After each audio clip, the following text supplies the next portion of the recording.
Hi, everyone, and welcome to today's webinar presented by the Servant Leadership Institute in Carlsbad, California. I'm Carol Malinsky, and I will be hosting today's webinar we are calling Why Kindness Does Matter. With us today will be Art Barter, founder and CEO of the Servant Leadership Institute, and owner and CEO of Datron World Communications. Joining Art will be Olivia McIvor, a great friend of SLI. Olivia is the best-selling author of The Business of Kindness, I See You, and 4 Generations, One Workplace. She is a passionate social researcher and a leader dedicated to fostering cultures of kindness globally. Good morning, Art and Olivia. Good morning. Good morning. Olivia, great to have you with us today. I wanted to give people a little bit of background. I met Olivia many years ago, probably in the early 2000s at a Greenleaf conference, where she taught us old guys in the room about the 4 generations in the workplace and told us to get over a bunch of stuff. And it's taken me a while to get over them, but she's made a difference in my life and some of the younger lives around me. So Olivia, you're very special to SLI and me, so we appreciate your influence and really looking forward to having us with you today. Yeah. Yep. Thank you. Looking forward to this as well. I was thinking this morning, Art, that the work of servant leadership, the work that you and your folks do, and the work of kindness, that we are in such alignment together. And I was thinking of all the business books in the world, and we're almost like the bookends of all those business books, of the two pieces, the 2 must-haves in those. Exactly. Yeah. So if anybody in the audience listening today, listening after the webinar, if you haven't read some of Olivia's work, you got to go buy it and read it because it's great stuff. So Thank you. It will really help you transform your leadership beliefs and behaviors. And that's really what it's all about. Yeah. So before we get started, I just have a couple of housekeeping things. We invite you to live tweet during the webinar using the hashtag SLI webinars. And later in the program, we will have a Q&A segment. Here's how you can enter your questions. You'll see a tab at the bottom of your screen that says Ask a Question. Click on the tab and a window will open that will allow you to type in your question. Be especially careful that you don't confuse this with the chat column that's on the right-hand side. What you're going to be looking for is a tab on the bottom of your screen that says Ask a Question. You can feel free to ask questions at any time during the webinar, and we'll get to as many as we can during that segment of the program. Well, SLI is a leadership development organization dedicated to teaching the implementation of servant leadership. Servant leadership takes that traditional power model and turns it upside down, demonstrating that the leader exists to serve all that he influences. We're honored today to have Olivia and Art with us to have a conversation about kindness and servant leadership and the work both Olivia and Art are so passionate about. Art, why don't we get started with you posing the first question to Olivia? All right, you got it, Carol. Good to be with you today too, just not Olivia. So good to be back in the studio with you. So yeah, Olivia, tell us a little about your story and what prompted you to take on kindness in the business as a model and an idea to help people understand the impact kindness can have on people. Thanks for that. I think I love the question because I really believe that everybody's got a story that goes on behind the scenes for us. And that is, that story that gets us up in the morning, that to go and make a difference in the world. And I think that's really important that everybody on this call think about what their story is, because in this polarized world that we live in right now, that story is what helps us to make change and to make a difference. And it's interesting that it's interesting in your language, Art, that you said tell me what prompted you to take on kindness, and all truthfulness, I think kindness took me on.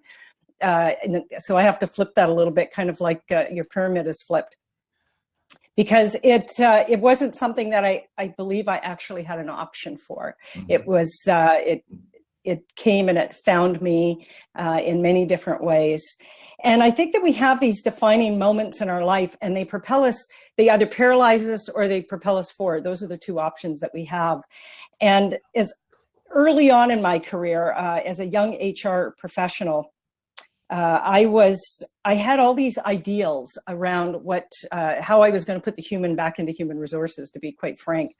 And so after a year of going out and managing a whole group of retail stores as an HR manager, I was pulled in for my first performance evaluation. And my VP of HR, after giving my evaluation, said to me, I have a piece of advice, Olivia, that I need to give you. And she said, I have to tell you that you are never going to be successful in human resources if you continue to wear your heart on your sleeve. Oh, yeah. Yeah. Now, imagine being a young emerging professional and somebody gives you this piece of advice. So of course I was devastated, I was paralyzed, and it propelled me forward. And what I realized was that language is very powerful. It's so powerful that it can lift you up or it can also break you down.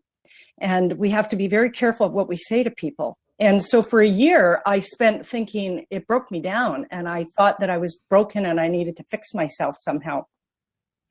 And I became disengaged in my work. I became disillusioned, disenfranchised from a profession that I had chosen because I couldn't bring my whole self to my workplace. And then it was a mentor who came along about a year later and said to me, Olivia, people are going to try to make you who you're not, and you're going to fight that battle until the day you die. And so you need to decide what differentiates you from your colleagues. Mm-hmm. And it was that little piece of wisdom that set me on the path to consciously being aware, to wear my heart on my sleeve and not to apologize for that. You fast forward, I've now been in human resources for 30 years. And I can tell you honestly, there is nothing I haven't seen in my career. And really, I don't wear it as a badge of honor. I wear it with great sadness, quite frankly, and it propels me to want to do something, because I've sat on the bedside of dying out colleagues. I have signed off on more disability claims than I can imagine. I have seen divorces and bullying and suicides and addictions and workaholism. And on the same side of that, I've seen all the good stuff. I've seen marriages and births and baptism and recovery and healing and education. And so with that, it's really, it's been a great strength for me to realize the potential that we have in our organizations if we just take the time to slow ourselves down, to figure out how we can bring that humanity back to the workplace, and to honor the humanity that's going on, this common humanity that we have, that we share together as we work. And so I'd say that's what gets me up to do what I do. Well, that's great. That's a great story, Olivia. And as you were talking about the things that you've seen, any leader is put in that position where, we just don't get to deal with the good things. Mm-hmm. We deal with the challenges that people have, and that has an impact on us as leaders. Mm-hmm. Those stories have an impact on us too, both good and bad. And I don't think a lot of people realize the impact on leaders with those type of challenges that we have. Because we've got our own heart and our own feeling, and it's sometimes difficult to push through that and keep going with a smile. Yeah, it is. And the leader, I have a phrase that I always say, that the leader needs a hug as well, because we forget about that person at that part of the organization, and we forget that they are just as human as anybody else is. Right. Exactly. Yeah. Mm-hmm. Grace goes two ways. Leaders need grace as much as people that follow them need grace. Yeah. Mm-hmm. Yeah, exactly. So Olivia, from the kindness perspective, is it true, do you think, that people are innately kind? Oh, yes. Oh, yes. I spent a lot of time researching that, and I think it was all part of the first book that I wrote on called The Business of Kindness. We're social beings. We connect and we create community, and that's who we are at our very deep core. We're hardwired to be kind and compassionate to one another, and we would not have survived as a species if we weren't. And so the message that for me, as I go out there and I talk about this, that message for me is that I'm not here to tell you that you're not kind in an organization. What I want people to understand is that you are innately kind. I want all the people on this call to understand and to know that you're uniquely kind, and that it's when we get pushed up against these pressures of life and work that does our best self emerge. Does the kindness emerge that is innately within us? I can be the nicest person on the planet when everything is going well in my life, but push me up against the wall of the pressures of life and work, and you may not see that necessarily. And so it's really, this work is about reminding people of who we are, not to change who you are. That's really interesting. Yeah. I'm going to ask a similar question of Art, because Art, you talk about serving and this question of is it a natural behavior? Yeah, Robert Greene talked about it starting with a natural feeling to serve. And I think life has become so complicated over the last 30, 40, 50 years, just like Olivia just said, right, that it's been buried in us, and we forget about how we feel about things, to be kind to people, to serve people, to help people. And I listen at times to young adults with kids, and they tell me their schedule, and it's unbelievable. 6-7 days a week, they're going. And they go, I don't have time to serve anybody but my family. And I go, well, that's a great thing, number one, that you're serving your family. But you do have that in to serve and help people. You just got to let it out, like you said, and let it come to the surface. And I think the pressure in today's world is so great that we've forgotten that it really is important to help other people around us. And so today, I don't think we have a natural feeling to serve. I think it's been buried so far that our job is to help people get that feeling back up, and then teach them about the behaviors that support a serving mindset. What does that look like from a behavior standpoint, and help them change away from who they don't want to be to someone they want to be, right? And I think you said it best, Olivia, when it's easy to be a serving person when things are going well, it's really tough to be that same person when things aren't going that well. How do we do that across the board and think of others first rather than think of ourselves when things get tough? So I don't think today it's a natural feeling. I don't think we start with that natural feeling anymore. I think we have to teach people to bring it to the surface, let it out, and see how it can impact their life. Yeah. Great. So my next question is for both of you. And it is, what are the benefits to enriching your culture with kindness? Olivia, let's start with you. Sure. I mean, there's tons of research that one can look at. What I do as a social researcher is I take huge amounts of that research and I kind of distill it down so that, what does that mean in an organization? What does that mean on the ground for folks? And for me, it really comes down to three basic pieces. And that is that it increases optimism in a group. And we know that optimism is a positive contagion. That's what all of the background of it is talking about. But even more important, what it does is when you go at something with a sense of optimism, it increases your dopamine levels, and that engages your prefrontal cortex. And then you get a group of people who can then collaborate and build trusting relationships with each other. And so kindness sets the benchmark for that optimistic group. The second piece I think that it does is it builds a deeper level of resilience. And again, in today's world, resilience, there can't be enough of it. The World Health Organization says that by the year 2020, which is quite literally around the corner from us, that malignant sadness or depression will be the second most debilitating disease in the world. Wow. And there is no HR colleague that I can talk to that isn't saying that they're already starting to see that, the increase in antidepressant drugs, the absenteeism, the stress-related illnesses that are coming out. And so when a team becomes resilient, what they do is they get this opportunity to bounce back more quickly from setbacks and disappointments, and they can get back to work because they've got innate skills that are built in that they've now cultivated as well.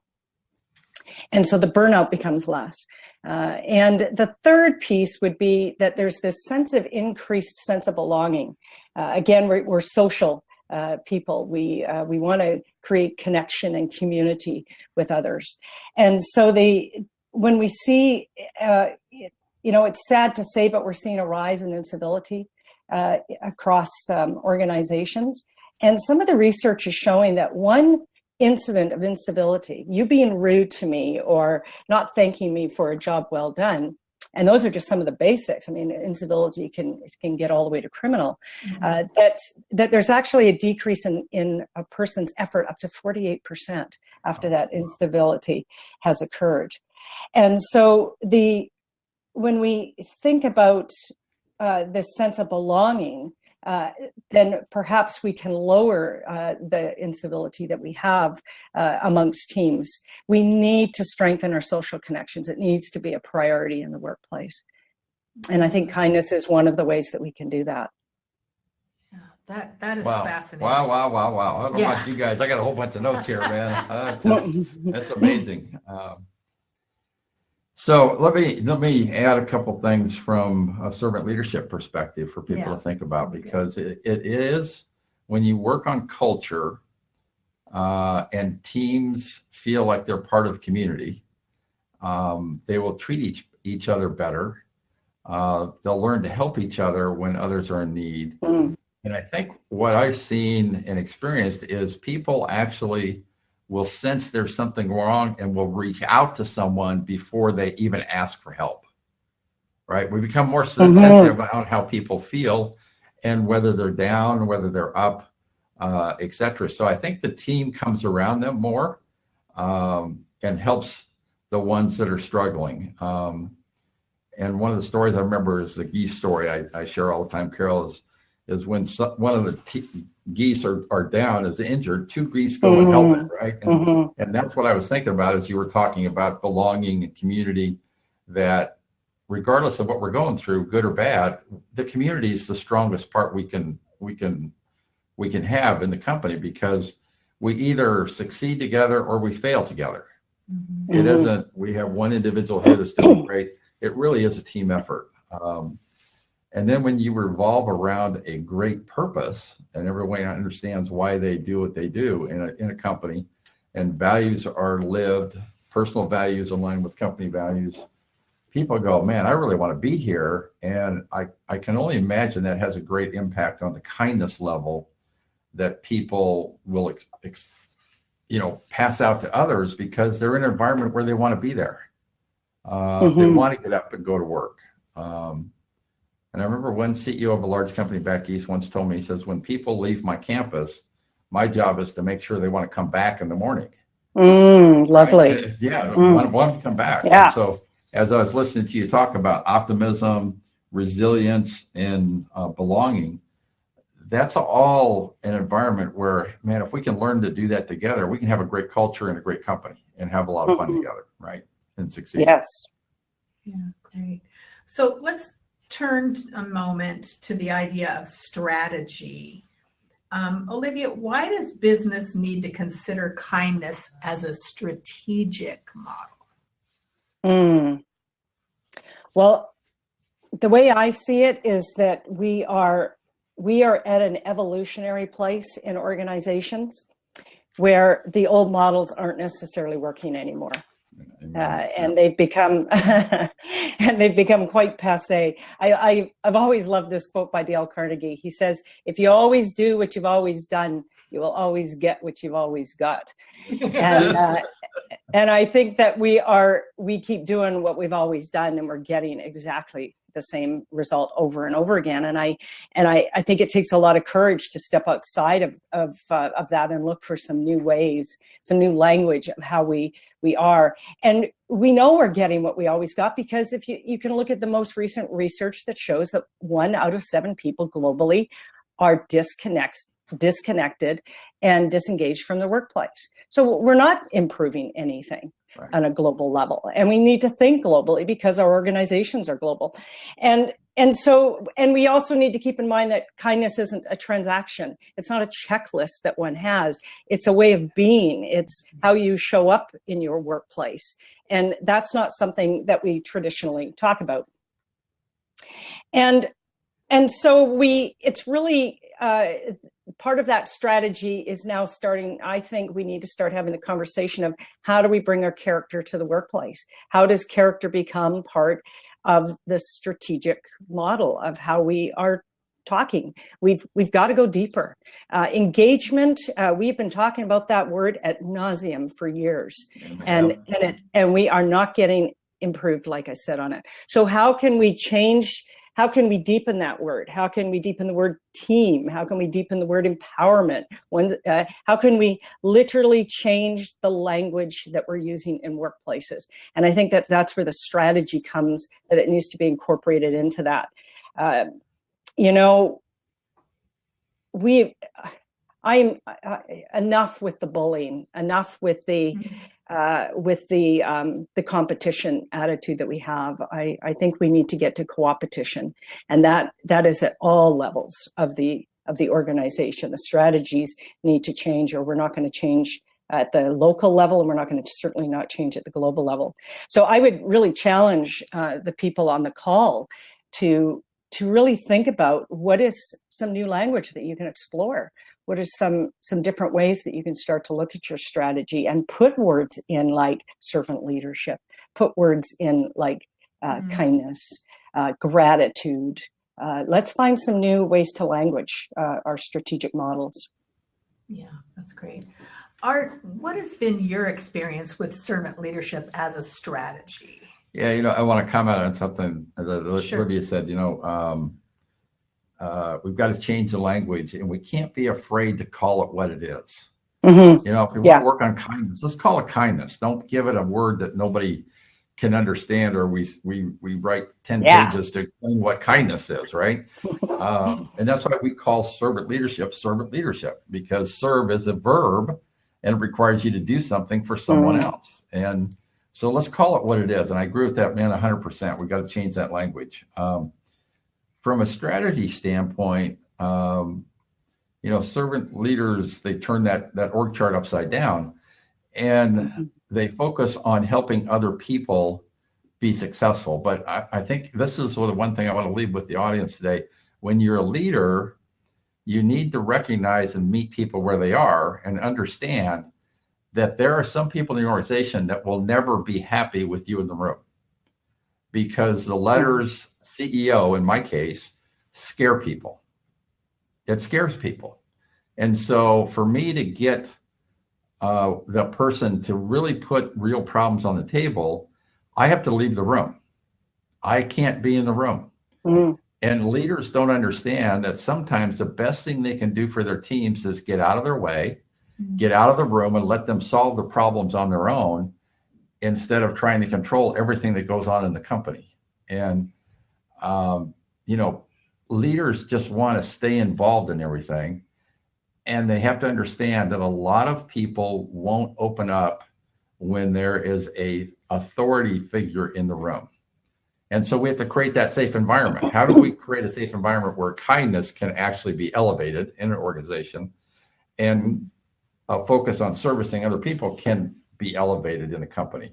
And that's where we create that safe environment. From a strategy standpoint, creating that safe environment is probably one of the most important things leaders can do, because that's when real communication about real problems and real solutions will take place. And a lot of times the leader doesn't have to be involved with that. Let the people who do the work decide that, and step away and let it go. And that strategy is part of a culture that I'm not sure a lot of leaders understand today. I think to them, Strategy is the task list on how we're going to get people to do what we want them to do, rather than create a culture where people can thrive, enjoy themselves, enjoy the work they're doing, and perform at some levels that just will blow us away. And so that's how important this is in strategy for leaders. Is the culture will trump strategy every day of the week. Every day. Kindness will trump it every day. And I think that's one of the most important people can understand about strategy. Yeah. Great. Yeah, I'll just quickly riff off of that. You mentioned the word safety, Art, and I think that if you're looking at your strategy and you want to change some of the language within that strategy, there are three core things that need to be embedded into it, and that is that there are three things that everybody wants, and whether that, as you're saying, is at the top of the CEO that feels they need to leave the room, or if that is at the very, very front line of an organization, everybody has the three exact needs. And if we can meet those in the strategy, then we can actually start to embed some of those principles in. And that is that people need to feel safe. They need to know psychologically and physically that they are safe to speak up, that their voice counts, and that they're being heard. The second thing is that they need to feel that that what they do matters, that they are making a difference in some way. And the third one is that they believe that they belong to something, to the team, to something bigger than themselves, but that they need to have that sense of belonging. So safety, that what they do matters, and that they belong are three things that need to be embedded into that strategy. Yeah, Olivia, in servant leadership, a lot of times I will tell my team, I just want to be part of the conversation. And I think at times they misunderstand that I want to be part of the decision-making process. And really what I want to be is just part of the community, part of that group that has that discussion about what's going on, and be just part of the team. And people at times have a tough time understanding that when you only bring solutions to your CEO and don't let them participate in the conversation, that impacts these three things that you said everybody in the organization needs, not just followers or leaders, but everybody needs those three things. And so even your senior leaders need to feel safe. They need to feel like they can be heard and their voice can be part of the conversation, without people getting all of it in a flutter because you have a title that is seen in the world as a title of authority. Just let us be part of the conversation. And that's pretty strong stuff that you just laid out, those three items. Yeah, I agree with 100%. Yeah. That's beautiful. That is really, and thank you for having the vulnerability to say that. I think one of the really awesome things about kindness is that levels the playing field for folks. It doesn't matter what social economic status one has. It doesn't matter what age or gender or culture. It levels the playing field for all of us if it's done correctly. Right. And that's exactly what you're saying. And isn't it interesting? We think of that in terms of the person who maybe is in a different social economic status or has something different on their business card, and yet that's not what I'm hearing from you. So that's very neat. Yeah, it's we all want to be part of the community. It doesn't matter what your title is. Just let me participate in the conversation, and then I'll let you go make the decision. Because part of my role as CEO is to transfer the knowledge about the business I have to the other leaders in the team, so I can step away at the right time. I don't have to hold on to it forever and go past my prime, right? And so that's pretty powerful stuff you just laid out for everybody. I hope everybody listens to this again and thinks about what Olivia just laid on the line here. Yeah, that's cool. Great. Well, here's another question for both of you. What do you mean when we say we need to look after our emotional culture? We need to take care of our I love that word, emotional culture. I need to answer this word. It's kind of threefold the way I would answer it. So bear with me for a quick moment. I think we need to really understand culture, and culture is what happens when you aren't thinking about it. Mm-hmm. And if you have to think about it, then it's not a really embedded culture. And it's a way in how we as a collective group, it's a shared values, shared experiences, shared stories and behaviors that we have. And hopefully those are the ones that you want that are shared. So I think, so that's one piece, is understanding the culture side of that. The other piece is, to get a strong culture, you need to have a highly engaged workforce. And in my work with, thousands of people over my career, thousands and thousands, I would say that most people don't understand what engagement actually is. And engagement has three pieces to it. And there's a big piece that we're missing in the puzzle, and that goes back to strategy. So one of the pieces that we're missing, so if you look at the three pieces of what makes up engagement, it is thinking, feeling, and acting. Those are the three component pieces. And what it's how you think cognitively about the roles and the goals and the strategies and the values of the organization. We're pretty good at that in most companies. And then there's the feeling, the emotional context of understanding what those goals and those roles and those strategies are in the organization.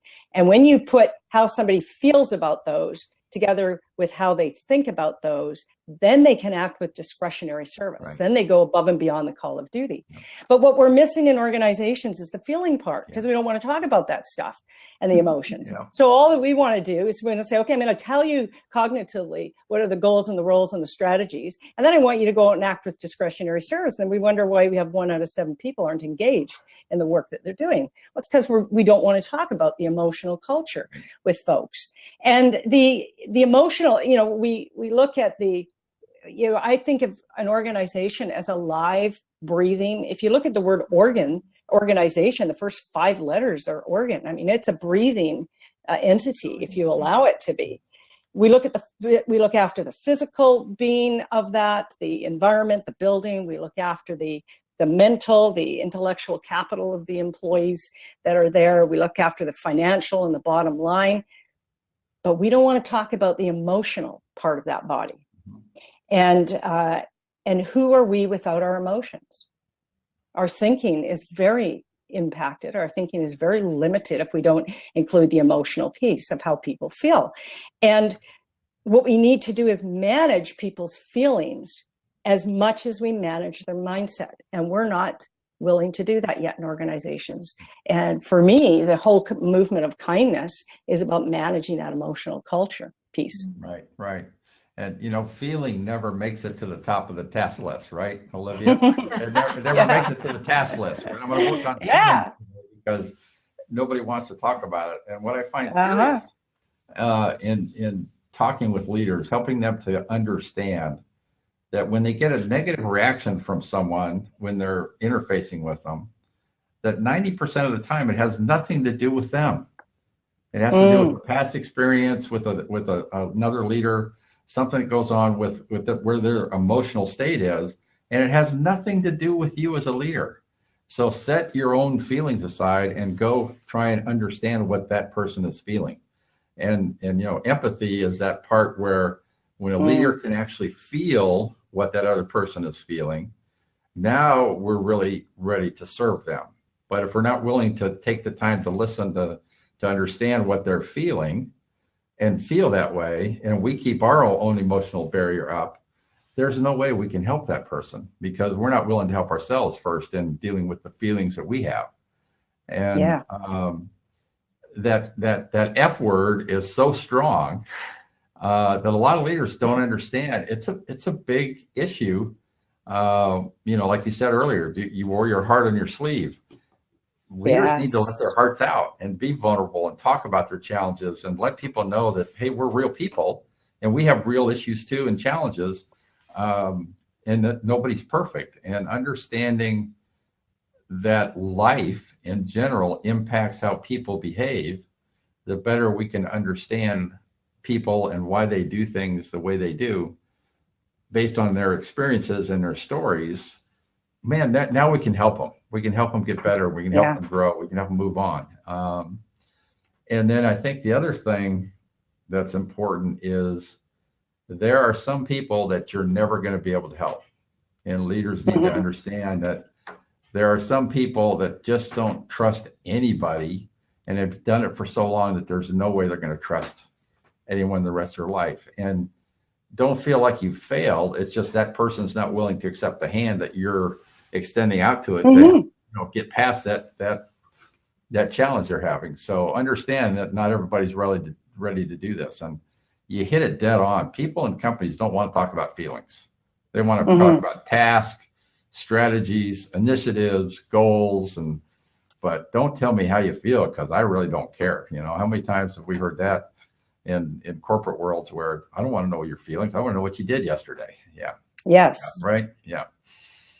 And unless you get to that, unless you're willing to take the time to listen to people and to help them work through the emotional, and it doesn't mean you have to be a counselor. It just means you need to hear somebody say something out loud, and they've diffused that emotion as soon as they've had an opportunity to express it.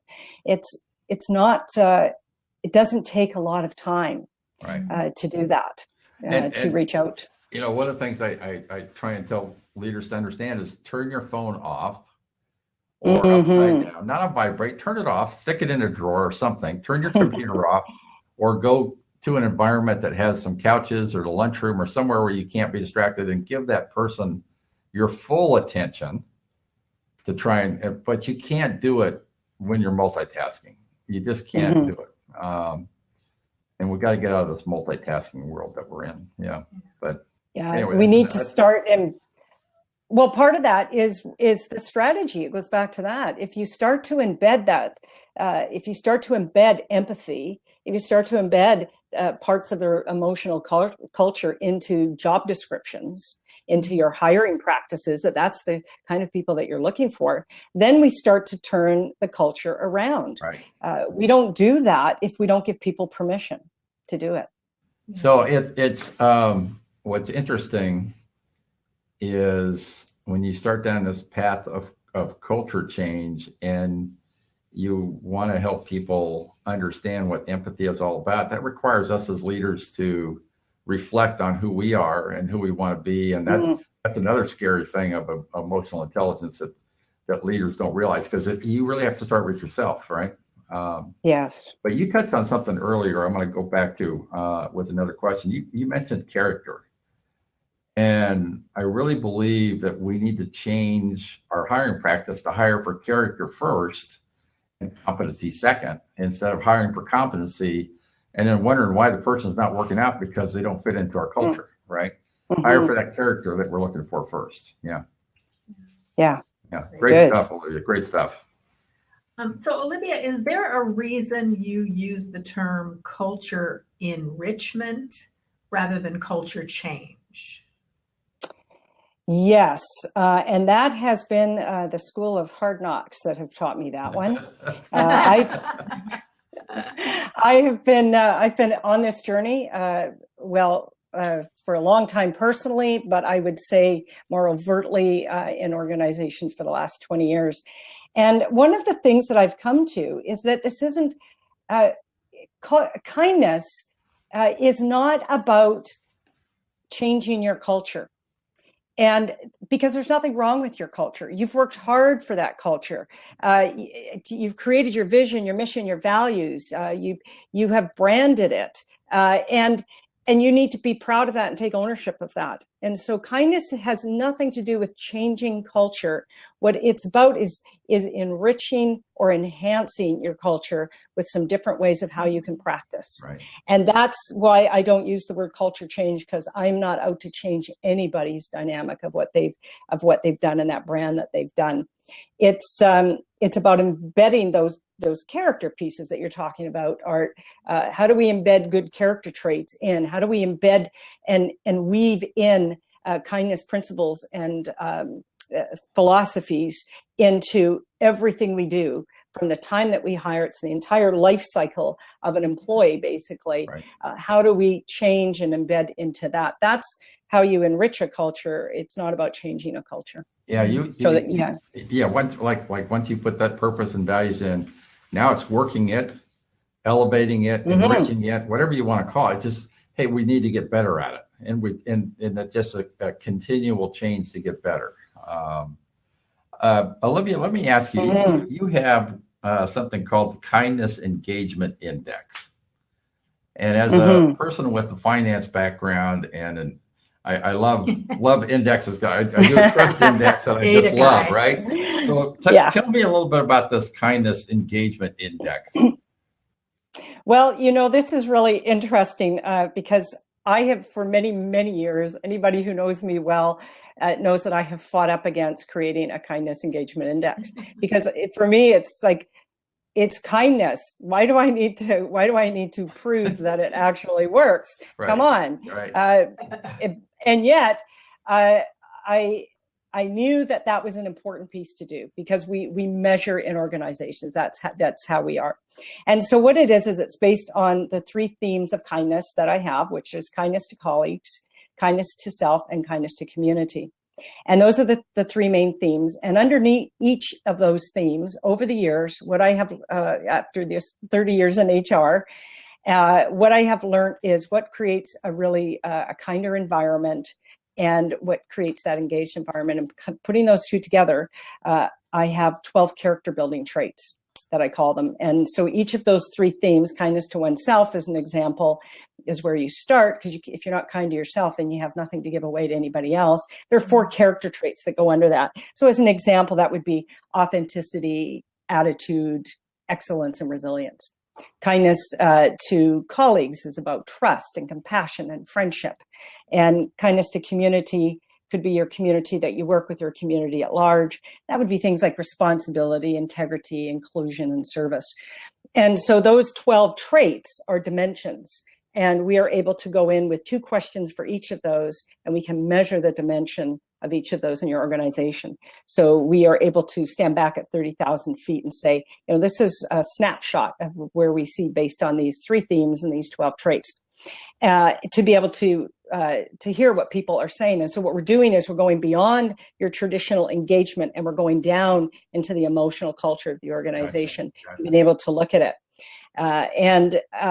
And it's been very interesting, the results that we're starting to see. Some patterns are starting to emerge now.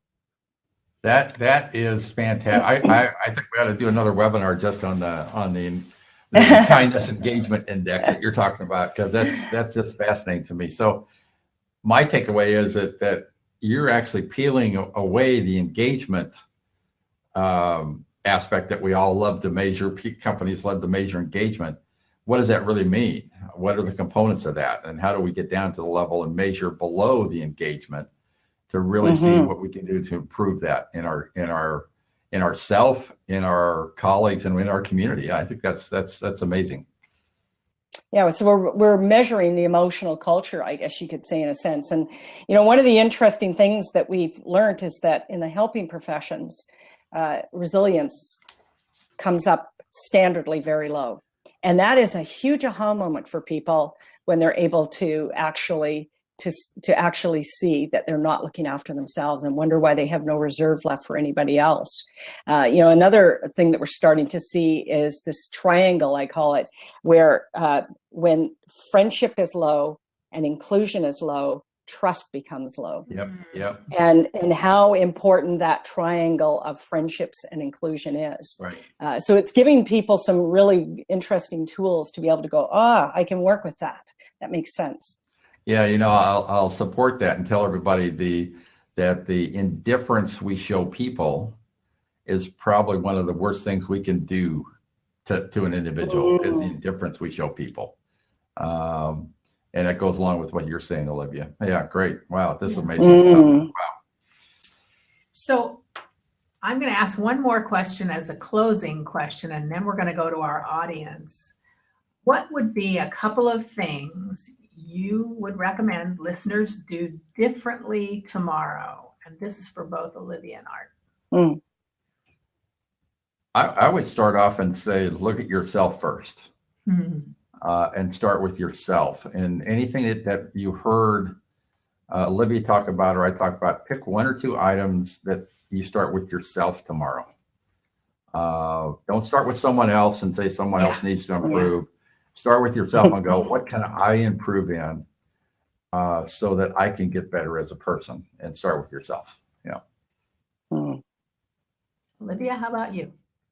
I'm going to add on to that, and that I would ask the guests to really go back to your organization and do a very simple exercise, and that is to look at the team that you work with directly. Look at your organization as a whole, and think about it in terms of almost bringing out, tapping into all of your senses, and looking at what would kindness look like, feel like, and sound like in our organization if we enriched our culture with that. And you can also take that another step where you can say, what does our current culture look like, feel like, and sound like, and see what you actually come up with. And then by enhancing it with that little bit of kindness, what could you do a little bit differently around that? Yeah. The other thing I would suggest is that you need to start changing the conversations. We need to start having more positive conversations. We can't keep doing what we're doing, and we can't keep complaining and not taking responsibility and accountability in our workplaces. And all of my work is based on stop blaming everybody else if you're not happy at work, and let's start figuring out what works for ourselves to take responsibility for our own joy and happiness in the workplace. Exactly. And so please start thinking about how are you going to change those conversations? How are you going to have more positive conversations? Because quite frankly, we will gravitate to the negative as human beings. And if we do not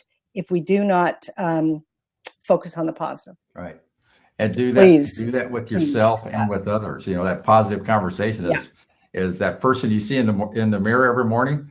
Have a positive conversation with that person, right? Because that's going to impact how you interface with other people the rest of the day. So, it's both the internal conversation with ourselves and with other people. Great stuff, Olivia. Just great stuff. Okay, wonderful. Are we ready to go to questions? We're going to go to questions now. Cool. And all right, you're on deck to read those questions. I am, huh? Yes. Let's see. If you had to pick one thing, what would it be to increase kindness in the workplace? Just one thing. What do you think, Olivia? I would say I will say something that is it's something we use. It's been around for years, but I use it around kindness, and it is the big aha moment for folks. Because if you give somebody a quick tool, they'll tend to use it, and that is, before you speak or take any action, ask yourself 3 questions. Is it truthful what you're about to say? Is it necessary that you say it at all? Because we say a lot of very unnecessary things. No kidding. And above all else, can you say it or do it with kindness? Right. I would add to that just to treat everyone you come in contact with dignity and respect. And sometimes that's difficult to do. And if you don't do it, go back and apologize for it in a 24 to 48 hour part. Don't let it lie. Because sometimes the apology has a bigger impact than the mistake you made, and you can track. Yeah, when treating everybody with dignity and respect. Yeah, great response. Great question. Great response. What's the next one here? What most motivates companies to embrace kindness? What's a company motivation to embrace it? Well, quite frankly, you get 2 different types. You get one who the leader already believes in kindness principles, and they'll either do it because it's innate within them, and they want to expand that as an engagement philosophy. The other one is because there's a pain point, and that pain point is what we're doing isn't working. What are we going to do differently? Right. And they can see this escalation of incivility, this escalation of bullying in the workplace, and they want to find a new way. Right. They want to have new language. And I would encourage you to beware of the leader that's looking for a quick fix to save their back. I've run into those that, they want to look at servant leadership, but they want to implement it in the next 90 days because they need better results, right? At the end of the quarter. Yeah, it's got to be for the right reasons with that. So be careful with that. The next one, Olivia, is for you. In interactions with an executive like the one you described, one who tells you not to bring heart to the job, what techniques and approaches have worked in turning that executive around? I think the key there is that you have to allow them to get in touch with their emotions first. You can't tell somebody what to do. All you can do is put it in front of them and suggest.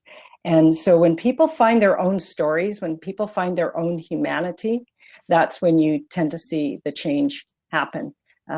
Empathy is something that it's a learned behavior. Some of it is nature and a lot of it is nurture. And so we need to really almost go back and do some education around with that individual, around what that is for them, and for them to realize that it's okay to be authentic. It's okay to wear your heart on your sleeve and not park part of who you are in the parking lot when you come to work. And they need permission to do that first. And that's not always easy, because you're right, Art, at that level, we've removed that privilege from the C-suite, and that's really sad. Exactly. We see it as a sign of weakness instead of a sign of strength. Too many pedestals at that level, and people forget that, hey, executives are people too, and they have feelings and they have needs, and it isn't easy for them to be put on a pedestal and be expected to be perfect all the time, and not be able to apologize, etc., because it is in some organizations seen as a sign of weakness if you have to apologize for something you did, right? Great input. Let's see, next question. As a leader who has been in control and had to lead the conversation, perception of the organization, how do you shift your organization's culture so they understand that the leader just wants to be part of the conversation? Great question. Great question. I will jump in here and go, a leader who creates a safe environment where a leader can be challenged, a leader can be seek input and ask for input and receive it in the right way. But I think the safety part is the biggest thing that's needed for people to understand that somebody with 3 letters after their name doesn't have full control of all the problems, all the solutions, everything that's right for the organization. It really is a team effort. And, this is a tough one, because leaders who have been in control for a while don't give that control up very easily. It's a big step and a big transformation. And if you have a leader that's starting down that path and you see improvements, support those little steps, because it's those little steps in the beginning that's going to get to the big steps in the end. Those little changes in behavior that you see. So support them and know that they're going to make mistakes. Because we've been in the power model. I was in the power model for a long time, and I still have some of my power model behaviors come out of the closet when I get under a stressful environment. It's just part of what happens to people. Yeah. What do you think? Yeah, and I would add to that the leader needs to take some responsibility as well. Get out of your office, get on the front line, walk around, hear people's stories, and pay more attention to the stories than you are the tasks, as Art has mentioned.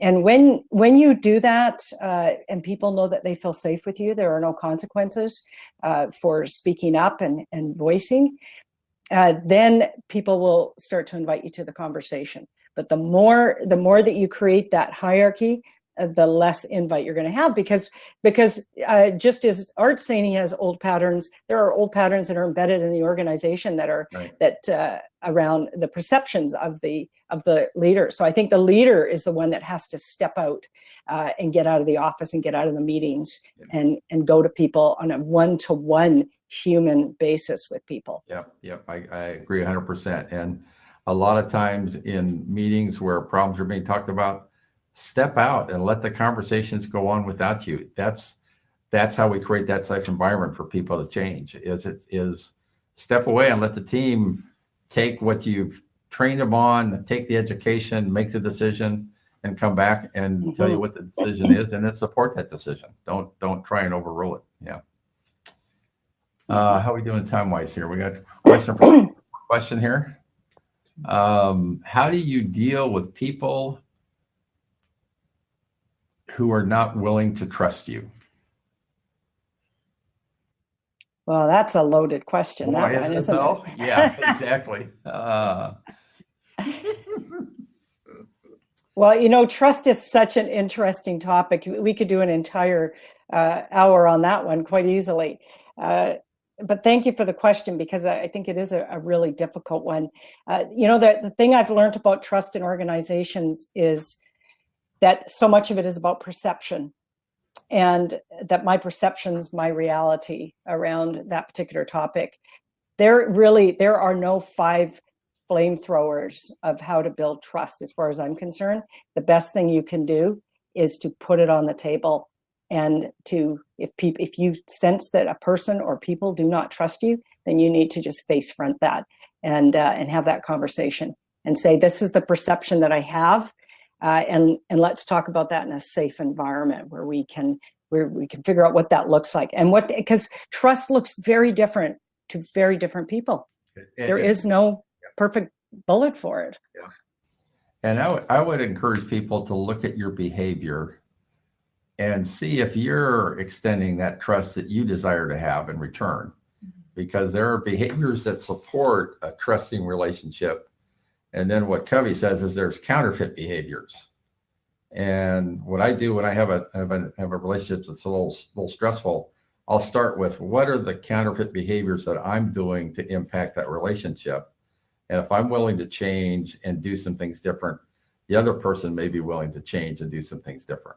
And that gets that going. But having that safe conversation you talked about, that courageous conversation, it all starts with that conversation, and do it with good motives and with a motive to improve the relationship, not to prove that I'm right and you're wrong, or you're right and I'm wrong. That's not what it's about. Build a good, trusting relationship to the betterment for everyone, both people, not just, hey, I win because I'm right and you're wrong.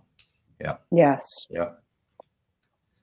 All right. We're pushing it here a little bit, right? Okay. Olivia, do you have any stuff, Carol, you need to do, or?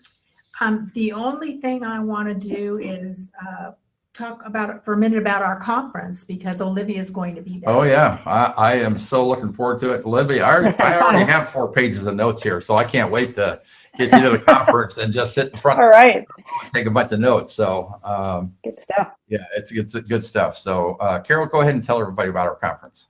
Okay, well, we have a conference, our annual Servant Leadership Conference, coming up this March 4th and 5th, with a welcome reception on March 3rd. And it will be taking place this year right here in Carlsbad. Right here in our hometown. Our hometown, and which is about 30 miles north of San Diego, at the Westin Resort and Spa. And just as we do every year, we will bring you fantastic speakers on the subject of servant leadership and kindness. Olivia is going to be one of our speakers at the conference. Can't wait. And, we like to keep our conferences very intimate and give people the opportunity to talk with our speakers and other attendees. So it's important that you reserve your spot now. You can go to our website, www.servantleadershipinstitute.com, and you'll see lots of information about the conference.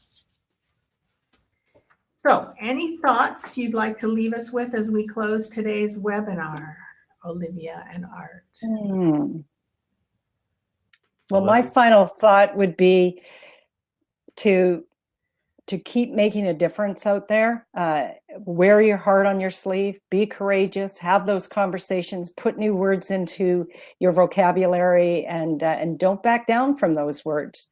And when you're looking at kindness, it's, just keep making a difference, one person and one kind act at a time, because I think that's how we start to change our workplace. It's not about the big stuff. It's just those one simple conversations, those one act of kindness at a time that shifts things. Yep. And a lot of times that's a random act of kindness, right? Mhm. It isn't one that's planned out or et cetera. Sometimes just saying hi to somebody in the morning and ask them how they're doing with a smile is what it's all about. And just be kind to each other. So treat everybody with dignity and respect. As Olivia said early on, in the environment we're in today, where everybody just seems to be colliding with each other, can't agree on things, we need to have civility. We need to treat each other with dignity and respect. We need kindness in the workplace, in our lives, in our communities, in ourselves so much that, wow. I just want to thank Olivia for spending time with us today, impacting My me pleasure. personally. You really influenced me today. I hope that the audience has been influenced. I know I took a lot away. So thank you for your servant's heart, Olivia. And we're looking forward to seeing you in March. I look forward to it. I just want to add one more thing. If you'd like to learn more about Olivia and her work, her website is kindness-speaks.com. Olivia, it's a joy to have you. Yeah. Thank you so much for being with us. And we'll see you at the conference in March. See you in March. I look forward to it. Yeah, Thank same here, you. Olivia. And all Goodbye, of our everyone. listeners, thanks so much for tuning in. And you have a great rest of your day. Have a great day, everybody. See you later. Bye-bye. Bye-bye.